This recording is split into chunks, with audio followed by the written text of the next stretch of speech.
ബഹുമാനപ്പെട്ട സയ്യിദുനാ ഉമർ ഇബ്നുൽ ഖത്താബ് റളിയല്ലാഹു അൻഹു മിമ്പറിൽ നിന്ന് ഖുതുബയോതുമ്പോൾ ഒരു ദിവസം അവിടുന്ന് പറയുന്നു, എന്താ പറഞ്ഞതെന്നറിയോ ആ ഖുതുബയിൽ ഒരു വാക്ക് ഞാൻ നിങ്ങളെ കേൾപ്പിക്കട്ടെ. നല്ല വാക്കാണ്. മസ്തഫാദ അബ്ദുൻ ബഅദ ഈമാനിൻ ബില്ലാഹ്.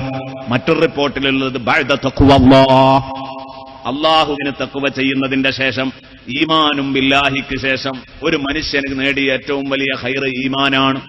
ഒരു മനുഷ്യന് ഈ ഭൂമിയിൽ കിട്ടിയ ഏറ്റവും വലിയ ഭാഗ്യം ലാ ഇലാഹ ഇല്ലല്ലാഹ് എന്ന് പറയാൻ കഴിഞ്ഞെങ്കിൽ അതാണ് അവന്റെ ഭാഗ്യം.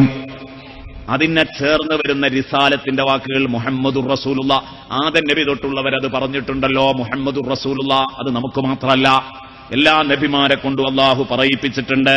ഓരോ നബിമാരുടെയും അനുയായികളെ കൊണ്ട് അവരുടെ നബിയുടെ റിസാലത്താണ് അള്ളാഹു സമ്മതിപ്പിച്ചതെങ്കിൽ ആ നബിമാരെ കൊണ്ട് മുത്തുനബിയുടെ റിസാലത്ത് ആദ്യം അള്ളാഹു സമ്മതിപ്പിച്ചിട്ടുണ്ട്. എന്തോ ആവട്ടെ, തൗഹീദ്, അള്ളാഹുവിലുള്ള വിശ്വാസം, ഇതാണ് ഒരു മനുഷ്യൻ നേടുന്ന ഏറ്റവും വലിയ നേട്ടം. മസ്തഫാദ അബ്ദുൻ ബഅദ ഈമാനിൻ ബില്ലാഹ്. അള്ളാഹുവിനെ കൊണ്ട് വിശ്വസിക്കുക, ഈമാൻ എന്നതാണ് ഒരു മനുഷ്യന് കിട്ടുന്ന ഏറ്റവും വലിയ ഭാഗ്യം. ആ ഈമാൻ എന്ന സൗഭാഗ്യത്തിന് ശേഷം ഒരു മനുഷ്യൻ നേടിയിട്ടില്ല ഖൈറ, ഒരു ഭാഗ്യവും നേടിയിട്ടില്ല. മിനംറഅത്തിൻ ഹസനത്തിൽ ഖുലുഖി. സൽ സ്വഭാവിയായ പെണ്ണിനേക്കാൾ വലിയ ഒരു ഭാഗ്യം ഒരു പുരുഷനും കിട്ടിയിട്ടില്ല. ലാ ഇലാഹ ഇല്ലല്ലാഹ് എന്ന് പറയാൻ കഴിയലാണ് ലോകത്തെ ഏറ്റവും വലിയ ഭാഗ്യം. ഈമാനിന് ശേഷം പിന്നെ ലോകത്തൊരു ഭാഗ്യമുണ്ടെങ്കിൽ അത് സൽ സ്വഭാവിയായ ഒരു പെൺകുട്ടിയെ ലഭിക്കുക എന്നതാണ്.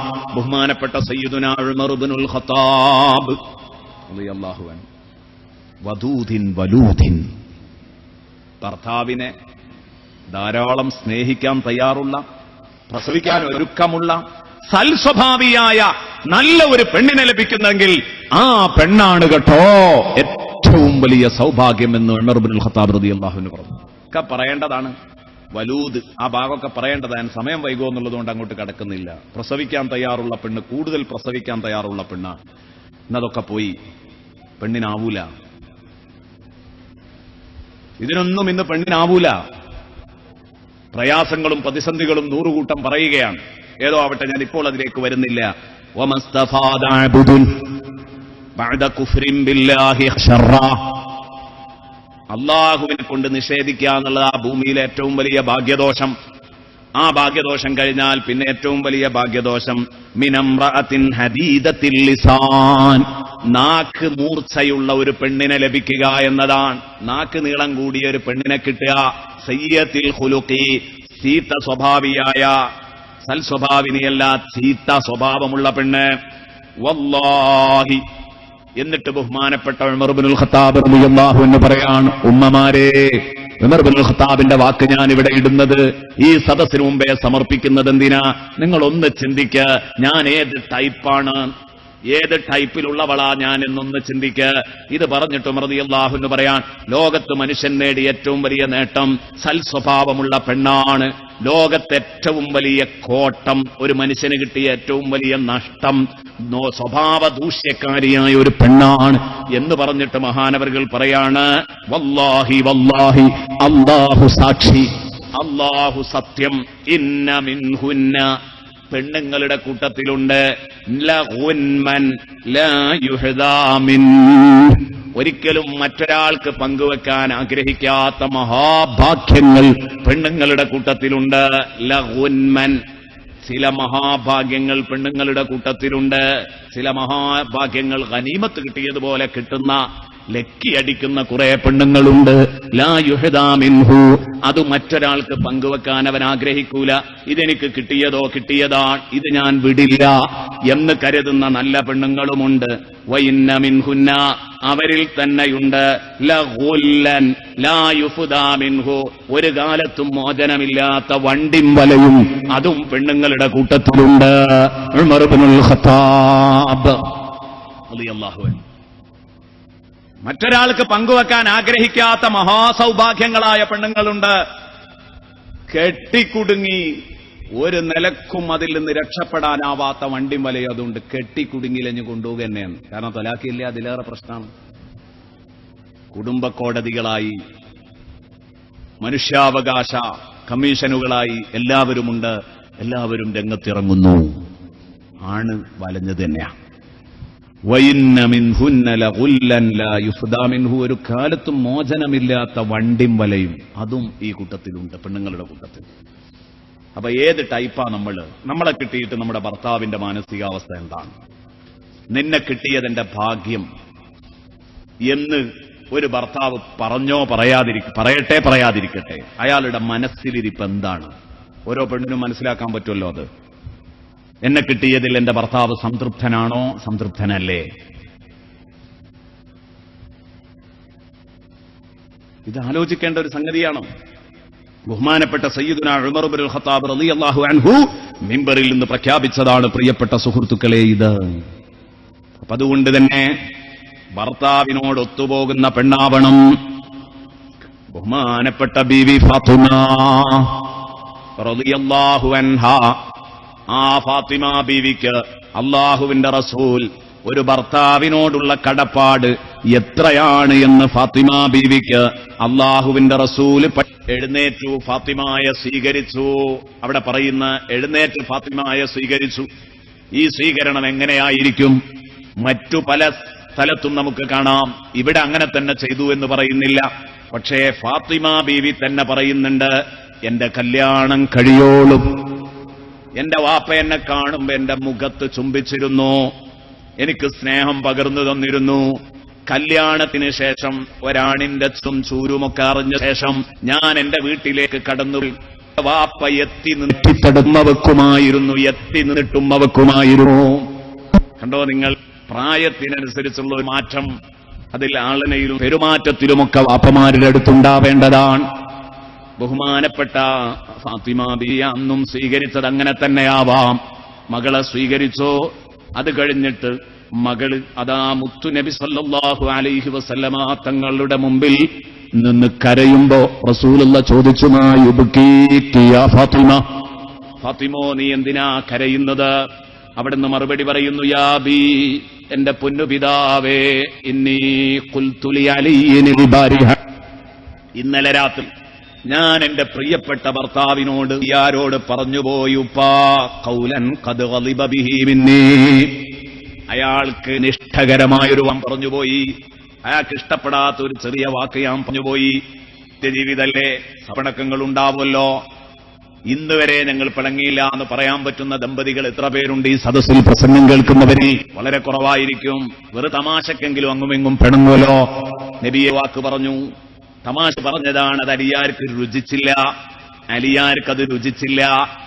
അങ്ങനെ ഞാൻ അലിയാർ എന്നോട് അതിലത് പ്രകടിപ്പിച്ചപ്പോ ഞാൻ അലി പറഞ്ഞു, യാ ഹബീബി ഇർള അന്നി, യാ ഹബീബി ഇർളി, പ്രിയപ്പെട്ടവനെ പൊരുത്തപ്പെടണേ, എന്റെ പ്രിയതമന്റെ ചുറ്റും ഞാൻ യാ ഹബീബി ഇർള അന്നി, യാ ഹബീബി ഇർള അന്നി, യാ ഹബീബി ഇർള അന്നി, ഓ പ്രിയയോട് പൊറുക്കണേ എന്ന് പറഞ്ഞു. തുഫ്തു ഹൗലഹു 72 മറ, 72 തവണ എന്റെ ഭർത്താവിനെ ഞാൻ പ്രദക്ഷിണം വെച്ചു മുത്തുനബിയേ. അല്ലാഹുവിന്റെ ഹബീബിനോട് പറയാ, തവാഫ് ചെയ്തു, പ്രദക്ഷിണം വെച്ചു, ഭർത്താവിന്റെ ചുറ്റും കറങ്ങി, 72 തവണ കറങ്ങി. ഞാൻ പറഞ്ഞു, എന്നോട് പൊരുത്തപ്പെടണം, പൊരുത്തപ്പെടണം. 72 തവണ കറങ്ങി പറഞ്ഞപ്പോ അലിയാരുടെ പല്ലൊന്ന് പുറത്തു കണ്ടു, ചിരിച്ചു, സന്തോഷം പ്രകടിപ്പിച്ചു. എന്തായിരിക്കും ഇതിന്റെ പ്രതികരണം? വാപ്പായുടെ അടുത്തുനിന്ന് എന്തായിരിക്കും പ്രതികരണം? നമ്മളെ മകളാവെന്ന് പറഞ്ഞതെങ്കിൽ ഇത്ര വലിപ്പുണ്ടല്ലോ പെണ്ണെ, അല്ലേ? നമ്മളങ്ങനെയല്ലേ പറയാ. എന്തിനാ അവനോട് അങ്ങനെയൊക്കെ പറയാൻ പോയത്? എന്തിനാണ് അത്രമാത്രം താവാൻ പോയത്? നിനക്ക് പോയ വീട് ഇവിടല്ലായിരുന്നു, അതുകൊണ്ട് തിരിച്ചു വന്നൂടായിരുന്നു. ഞാൻ നിന്നോട് ഇങ്ങോട്ട് വരണ്ടെന്ന് പറഞ്ഞിട്ടുണ്ടോ? അങ്ങനെയൊക്കെ ആയിരിക്കും വാപ്പാര് പറയാ. എപ്പോഴും ഈ വാപ്പമാര് ഭാര്യയും ഭർത്താവും തമ്മിലുള്ള പ്രശ്നത്തിൽ പലപ്പോഴും പെണ്ണുങ്ങളുടെ പക്ഷം മാത്രം നോക്കാറാണ് ഉപ്പമാരുടെ പതിവ്. അങ്ങനെ ഉണ്ടാവാൻ പാടില്ല. നീതിയാണ് നോക്കേണ്ടത്. റസൂലുള്ളാഹി സ്വല്ലല്ലാഹു അലൈഹി വസല്ലം തങ്ങളുടെ ജീവിതത്തിൽ ധാരാളമാണ്. അബൂബക്കർ റളിയല്ലാഹുവിന്റെ ജീവിതത്തിൽ കാണാം അത്തരം സംഭവങ്ങൾ. ഞാൻ അതിലേക്ക് കടക്കുമ്പോഴേക്ക് നമ്മുടെ ഈ വിഷയം ഇവിടെ ബാക്കി വരരുത്, ഇത് ബാക്കിയാവരുത്. റസൂലുള്ളാഹി തങ്ങൾ ഉടനെ തന്നെ പറഞ്ഞു, ഫാത്തിമ ബീവിയുടെ ഇടനെഞ്ച് കുലുക്കുന്നതായിരുന്നു റസൂലുള്ളാഹിയുടെ പ്രയോഗം. മറുപടി എന്താണ് നബി തങ്ങളുടെ പ്രതികരണം? ഹബീബിന്റെ പ്രതികരണം വായിക്കുക.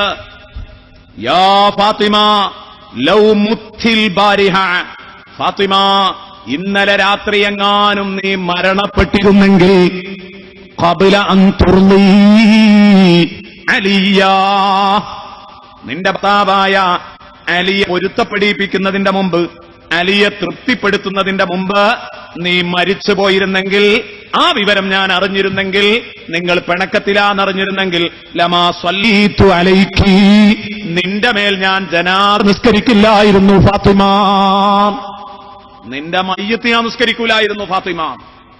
ബഹുമാനപ്പെട്ട സയ്യിദുനാ റസൂലുള്ളാഹി, അല്ലാഹുവിന്റെ റസൂൽ പറയാ, ഒരു മോൾക്ക് ഭർത്താവിനോടുള്ള കടപ്പാട് എത്രയാ എന്ന് പഠിപ്പിച്ചു കൊടുക്കുക. തീരെ സ്നേഹം ഉണ്ടായില്ലായിരിക്കും വാപ്പാക്ക് മോളോട് എന്ന് പറയാൻ പറ്റുമോ? ഇല്ല. ഈ മോളെ ഈ വാപ്പ സ്നേഹിച്ചതുപോലെ ലോകത്തൊരു വാപ്പയും ഒരു മോളെയും സ്നേഹിച്ചിട്ടില്ല.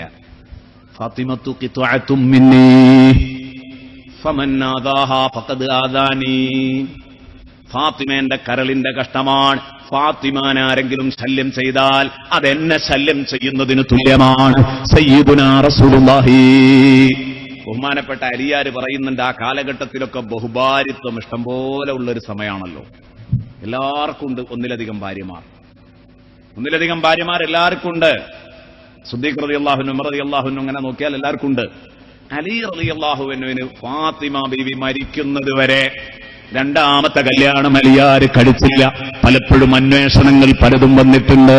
അലിയാർ പറഞ്ഞത് ഒറ്റ കാര്യമാണ് എന്നെ അതിൽ നിന്ന് തടഞ്ഞത്. അതെന്താ?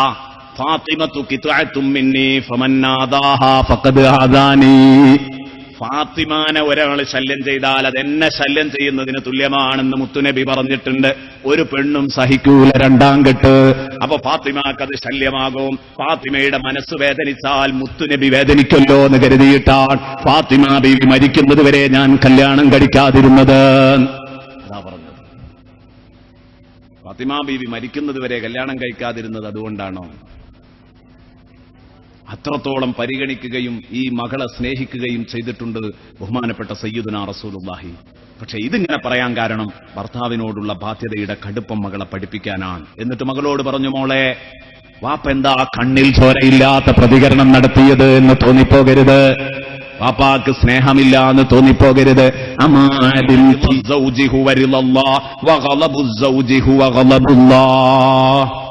ഭർത്താവിന്റെ തൃപ്തിയാണ് അള്ളാഹുവിന്റെ തൃപ്തി, ഭർത്താവിന്റെ കോപമാണ് അള്ളാഹുവിന്റെ കോപം. ഇതെന്റെ മോൾക്കറിയൂലേ? ഫാത്തിമയോട് സയ്യിദുനാ റസൂലുള്ളാഹി സ്വല്ലല്ലാഹു അലൈഹി വസല്ലമ തങ്ങൾ ചോദിക്കാൻ, ഇതെന്റെ പ്രിയപ്പെട്ട മോൾക്കറിയൂലേ? അതുകൊണ്ട് അതിനനുസരിച്ച് വേണം കേട്ടോ മോളെ നീ ജീവിക്കാൻ എന്ന് മോളോട് ഉപദേശിച്ചു കൊടുക്കുകയാണ് ബഹുമാനപ്പെട്ട സയ്യിദുനാ റസൂലുള്ളാഹി സ്വല്ലല്ലാഹു അലൈഹി വസല്ലമ. ഒരു ഭാര്യയെ സംബന്ധിച്ചിടത്തോളം ഭർത്താവിനോട് കാണിക്കേണ്ട അദബുകളിൽ ഏറ്റവും എപ്പോഴും ഭർത്താവിന്റെ പട്ടം തന്റെ പക്ഷത്തെക്കാൾ എപ്പോഴും അതിനെ മുന്തിക്കണം. ഭർത്താവ് ഒരു കാര്യം പറയുമ്പോ അത് പരിഗണിക്കണം. ഒരു പക്ഷേ ഭർത്താവ് പറഞ്ഞ വിഷയം നിങ്ങൾ പറഞ്ഞതിനേക്കാൾ മോശപ്പെട്ടതായിരിക്കാം ആ വിഷയത്തിൽ ഭർത്താവിന്റെ അഭിപ്രായം. എന്നാലും പരിഗണിച്ചിട്ട് പിന്നെ നിങ്ങളുടെ അതിനേക്കാൾ ഫിറ്റായ നിങ്ങളുടെ അഭിപ്രായം നിങ്ങൾക്ക് പറയാം, സ്വാതന്ത്ര്യമുണ്ട്. ഭാര്യമാരോട് അഭിപ്രായം ചോദിക്കാം, വീട്ടിൽ ആലോചിച്ച് നടത്തേണ്ടത്. ഒരു കാരണവശാലും ഞാൻ സഹോദരന്മാരോട് പറയട്ടെ, തന്നിഷ്ടപ്രകാരം കാര്യങ്ങൾ ചെയ്യരുത്. മക്കളോട് വരെ കാര്യങ്ങൾ ആലോചിക്കണം. മക്കളോട് വരെ കാര്യങ്ങൾ ആലോചിച്ചുകൊണ്ടെടുക്കാം തീരുമാനം. ചെറിയ ഒരു കുട്ടിക്ക് പോലും ചിലപ്പോ അവന്റെ ചിന്തയിൽ പോലും നമുക്ക് ബോധ്യപ്പെടാത്തതും നമുക്ക് വരാത്തതുമായ കാര്യങ്ങൾ വരും വരായ്മകൾ ആലോചിക്കാൻ പറ്റും. ഭർത്താവിന്റെ പക്ഷവും നമ്മുടെ പക്ഷവും വരുമ്പോൾ ഭർത്താവിന്റെ പക്ഷത്തിന് എപ്പോഴും മുൻതൂക്കം നൽകുന്നത് നല്ലതാണ്.